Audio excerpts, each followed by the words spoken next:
everyone! In today's tutorial I'm going to be showing you how to put together a cocoon shrug.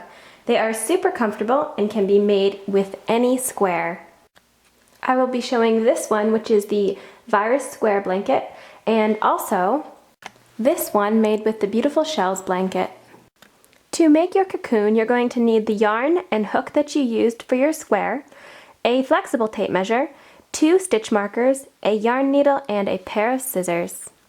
To begin, you must make a square that is between 30 inches and 41 inches, or that goes from the back of your neck to where you want it to hit in your behind. You want to err on the large side. This one is 36 inches, or about, and this is a beautiful shells blanket with the straight edge complete. Next, fold your blanket in half, wrong side out. Next, place 2 stitch markers, 1 and 2, on the short sides of your blanket. You want to be about 7 inches down from the fold. Here is a close-up of that. Next, we're going to sew the cocoon. You want to go from your stitch marker down to the open end. And this tape measure is just showing the open end on my cocoon. And then of course, again on the other side. So you're going to go from the stitch marker down to the open end. You're just going to do a very simple in and out stitch. So go in and then out all the way to the end.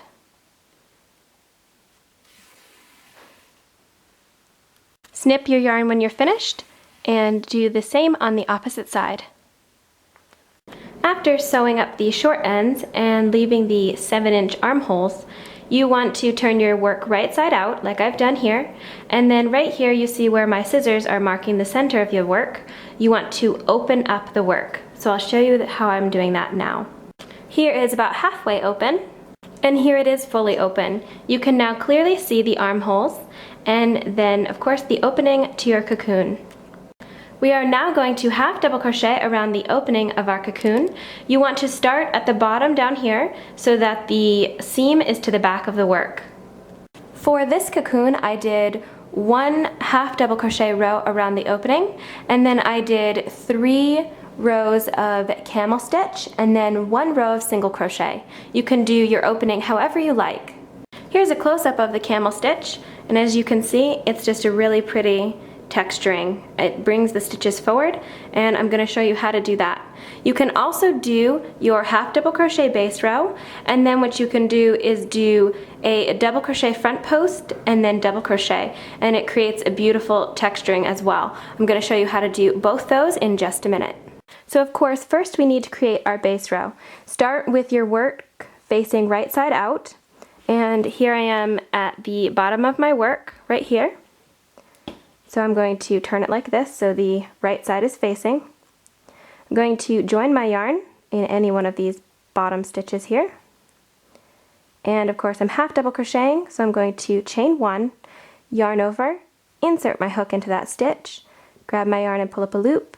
I have 3 loops on my hook, yarn over, and pull through all 3 loops for the half double crochet. We're going to do this in each stitch all the way around, and when you come to the end, slip stitch to the top of your first half double crochet. Also, when you come to these ribbing edges here where we sewed our work together, you want to go ahead and just place a half double crochet into each one of those stitches. So it'll be a continuous half double crochet all the way around the opening to our cocoon. And then we can move on to the next step.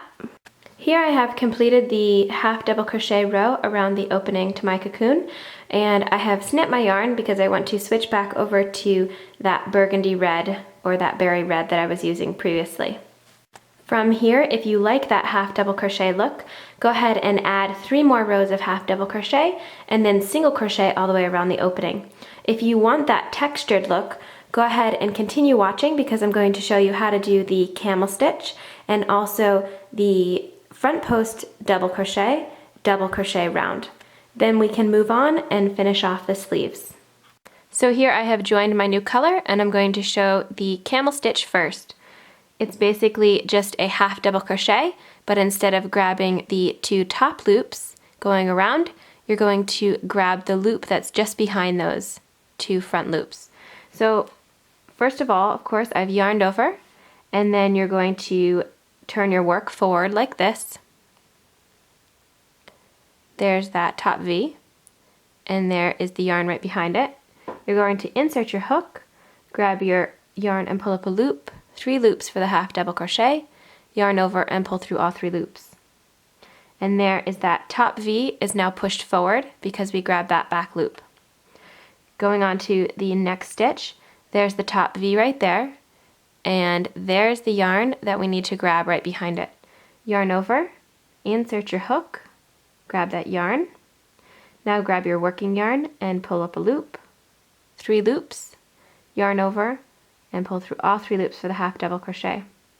We're going to continue in this fashion all the way around our cocoon opening, and once we get back over to the beginning again, you're going to slip stitch and then chain up 1 and continue in this fashion for 3 more rows.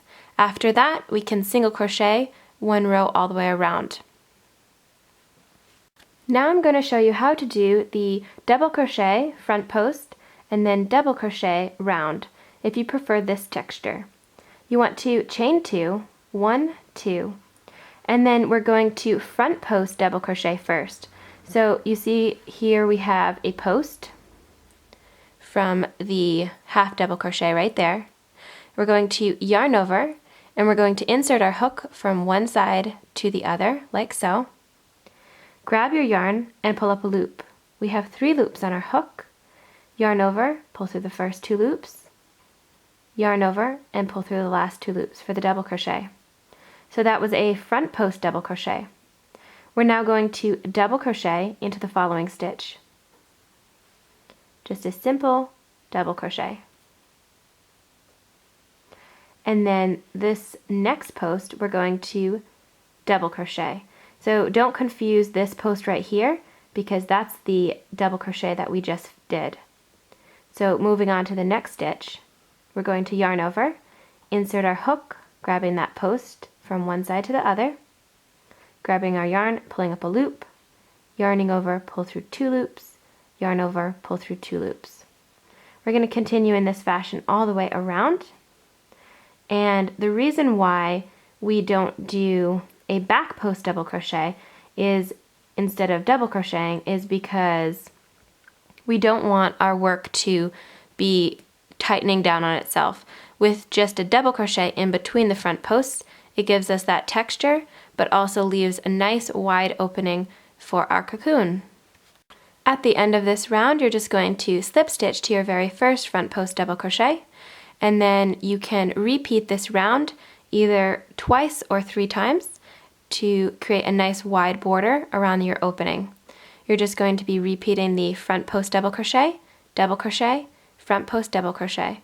At the end, when you have got your border as wide as you like, we can single crochet all the way around and then move on to the sleeves. Here I have completed 2 rows of the front post double crochet. So the red is 1 row and then a row of gray, and then I did a single crochet all the way around. From here, whatever you did for the front opening, you can also do around each one of the armholes. Here's my cocoon all finished with the sleeves added. I also decided that my cocoon's collar was a little bit too loose, so I added a second row of single crochet, this time skipping every other stitch. And here's the back side of the Beautiful Shells cocoon. And this is the back side of the Virus cocoon.